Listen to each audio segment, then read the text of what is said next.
Hey guys, welcome back to the Product Manager channel, where we talk about product, tech, and how to build awesome software. Today's episode, I'm excited to start a new series about Product Manager 101 with a collection of short videos, tips, and fundamentals that will help you become a great product manager. And this first video today is how to prioritize your roadmap by taking in consideration both the business value and the technical effort required to implement a feature. So if that sounds good to you, let's jump right in and walk through an example together. So the very first thing that you need is a list of features that you are considering to build in your product. Now, as a product manager, I'm sure you have a long running list of ideas, whether you are doing your customer research, getting feedback from user, looking at behavioral data, and so on. Here's a list that I have for this example. So let's say I'm building an e-commerce website. It's very bare bone. It's just the beginning. And I have a list of those 5 features that I'm considering to add to my website, to my e-commerce website. So first, I think I want to build a mechanism for user to leave reviews because it will boost trust. As you know, peer review is a very important aspect of a website. So I really want to build this feature. A second one is adding a shopping cart to our customer that don't complete the transaction to come back later and finish the transaction. Then I'm thinking to add a loyalty program so I can retain customer after more than one sale. Another one would be the support of Apple Pay because I have a lot of the traffic coming from mobile device, from iPhone. So I think adding Apple Pay will make the transaction a lot smoother. And finally, smart recommendation, which is basically adding smart offerings, which is basically offering smart recommendation to our user based on their previous purchase, click, and interest. Of course, you will have many different features for your project. This is just an example for this video. So the second thing that we need to do once we have the list of features is to estimate the business value. So now I like to use the Fibonacci sequence right here because it is very hard to estimate the business value. The first thing that we need to do is to identify the feature that has the lowest estimated business value and give them the score of 1. So in our case, I think the loyalty program will be the lowest value. What it's important, especially in the future, at this point in time in the state of the website, this is not the most valuable feature. So I'll give it a 1. And then you can walk your way up by estimating other feature with the Fibonacci sequence. So now let's look at the next feature that has more business value. And I think the next one in line is the user review. It's probably 3 times as valuable as the loyalty program. So I will give it a 3. And then I will give a 5 to the Apple Pay supports, an 8 to the smart recommendation, and a 13 to the shopping cart. Now we have estimated all of our features with business value. So if you do a quick sort by business value, we can see that the shopping cart is the most valuable feature. So maybe we should start building this one, right? But wait a minute. If we stop right now, we're missing half of the picture because we don't know how much effort it will take us to implement those features. So now let's move to the second column and start estimating the technical effort. So we will repeat the same exercise by ranking the effort for each features. And here effort could mean the amount of resource that it will take to deliver this feature, the time, the dollar amount, and so on. So in this example, the faster, smallest feature to implement is the user review. It's very simple to implement, could be done in one unit of work, perhaps one iteration. So we'll give it a 1. The next one will be supporting Apple Pay. Apple have some really good documentation and API to implement it. So we'll give it a 2.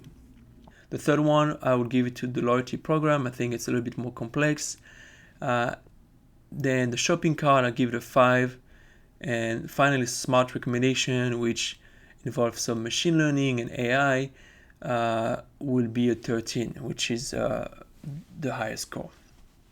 So now for the technical effort, make sure you consult with a technical person in your team, whether it's an architect or developer or maybe a tech lead, to give you some accurate estimation there.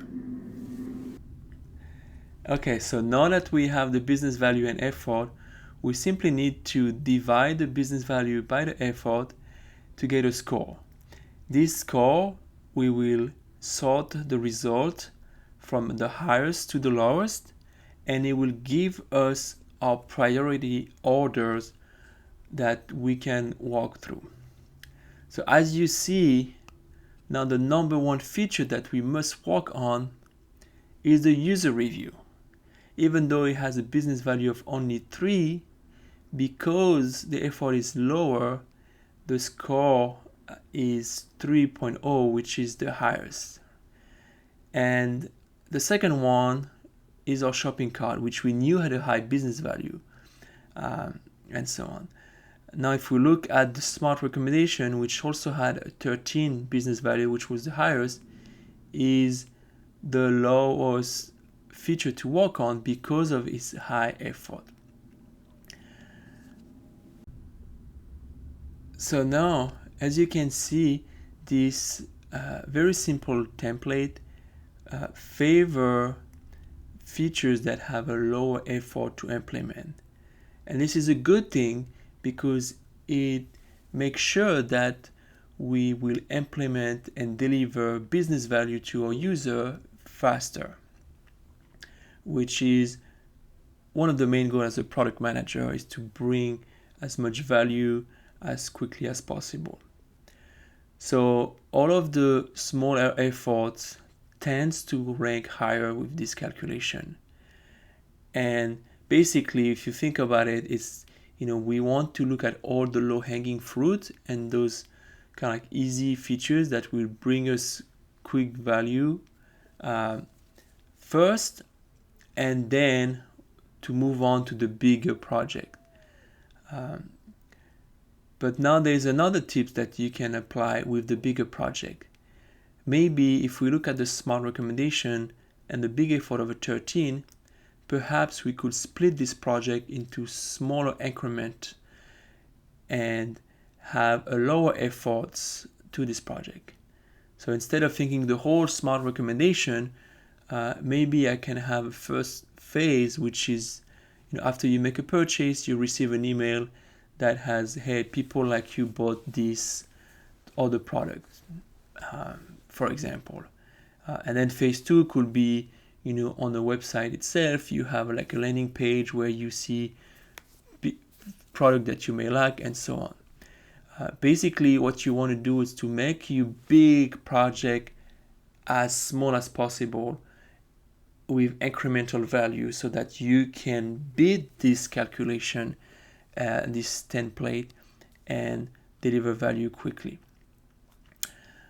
So now you have your list, which is, by the way, a valid list for today. One very important advice that you need to remember is being agile and refine this list on a monthly basis. Refine the features, their business value, and the technical effort. Business value, because as you build more features and you get customer feedback, the estimated business value that you thought of today might be different in 6 months. Maybe customer interest might change. Maybe competitor might bring a new feature that will change your plan, right? So you always have to continuously iterate and re-estimate your business value. Same thing for the technical effort. Maybe there will be some technical advancement that will allow you to implement smart recommendation much faster and cheaper than it is possible now. So this is why it's critical to continuously rerun those estimate and rerun the score on at least a monthly basis, so that you can make sure you deliver something that is up to date. So I really love this simple formula for a few reasons. One, it is super simple. And two, it takes in account the two most important variables of building features, which is one, the business value, and two, the effort. And by computing them together, you make sure that you deliver the best value you can in a short amount of time and as fast as possible. And remember, when you are estimating those value and an effort, usually you do that for some time in the future. So you don't always have all the detail, and you might be guesstimating some of those values. So there's really no point to over-engineer this process. However, if you think this is a little bit too simplistic for you, there's more methodology out there that apply more variables that are a little bit more complex and might give you more accuracy. So I will do a follow-up video with more methodology out there, and I will drop a link in a comment if you're interested. So yeah, thank you for watching. That was the first video of my Product Management 101 series. As I said earlier, I will add more video tips on fundamentals, how to become a product manager. So if you found some value and you're interested to learning more about product management, make sure you subscribe to this series and subscribe to the channel so you can be notified when more video comes around. Again, guys, thank you so much for watching, and I see you in the next video.